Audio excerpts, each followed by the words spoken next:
xibaar yu wér te wóor ca tàng-tàng ba abonnez-vous pour ngeen di mën di jot suñuy vidéo. daleen ak jàmm seen chaîne bi di Buzz 221 HD ki di Barthélémy Dias di ak personnalité politique bu kenn dootu présenté ci réew mii di Sénégal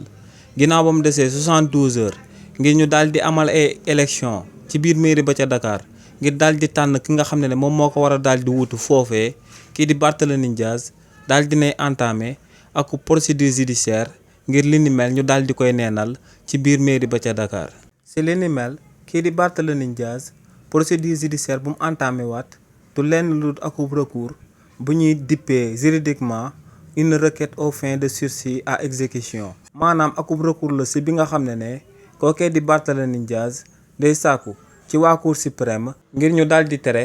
conseil municipal yu daal di nekk ci biir mairie ba ca Dakar ñu daal di dajaloo lundi bi ñu jëm war a tombeek le 25 daal di fay amal ay élection ngir daal di ut ku ko fay daal di uutu. waaye tamit kookee di Barthélémy Dias ginnaaw ba mu dugalee requête aux fins de sursis à exécution biir Cour suprême ba noppi dafa jëlaat li ni mel daal di koy jébbal préfet bu daal di nekk ca Dakar waaye tamit jëlaat li ni mel daal di koy jébbal kii di Ngoné Meng mi nga xam ne moom mooy maire intérimaire bu daal di nekk ci biir mairie ba ca Dakar ngir ñooñee tamit daal di seede que ne daal dinay amal ako procédure judiciaire ngir daal di sàkku ngir ñu daal di neenal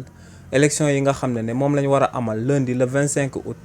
ci biir mairie ba ca Dakar ngir daal di fay tabb ki nga xam ne moom moo ko war a daal di uutu te ne li ni mel buñ ko amalee ci réewu Sénégal jaay doole la ndax kenn mënu ko teg ci dëgg wala mu daal di koy teg ci yoon ndax ne moom waa Cour suprême le 18 septembre 2025 bi ñu jëm la ñu war a daal di tontu ci recours bu mu fa dugaloon ci daal di wax que ne ndax moom mooy continuer wala ndax du continuer di nekk maire bi nga xam ne moom la Sénégalais yi taboon ci élection locale yi ñu daan amal ci réewu Sénégal en 2022. xibaar yu wér te wóor ca tàng-tàng ba abonnez-vous pour ngeen di mën di jot suñuy vidéo.